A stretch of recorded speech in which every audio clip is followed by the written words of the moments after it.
ரூபாய்க்கு இட்லி நம்ம ஊர்ல கிடைக்குது. அது எத்தனையோ வருஷமா கிடைச்சிட்டு இருக்குது. இன்னும் இது நிறைய வருஷத்துக்கு நிறைய பீப்புளுக்கு ஹெல்ப்ஃபுல்லா இருக்கணும் அப்படின்றத நான் வேண்டிக் கொள்கிறேன். 2000 ரூபாய் கிடைக்கும்.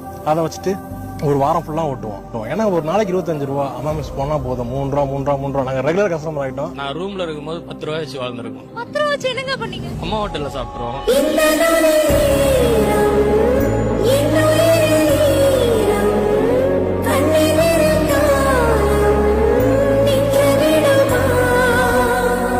சாப்பிட்டுட்டு வந்தா இலவசமா கொடுக்கற மாதிரி கொடுக்கற உணவு அது ஒண்ணுதான் தமிழ்நாட்டுல உச்சக்கட்டத்தை அடைஞ்சிருக்கு. காசுக்காக ஆரம்பிக்கல. மாசம் நாங்க வாங்குற காசுல பாதி ஹோட்டலுக்கே போயிடும். இதெல்லாம் க்ளோஸ் பண்ணிட்டா என்ன மாதிரி இருக்கவங்க எல்லாருக்கும் ரொம்ப ரொம்ப கஷ்டம்.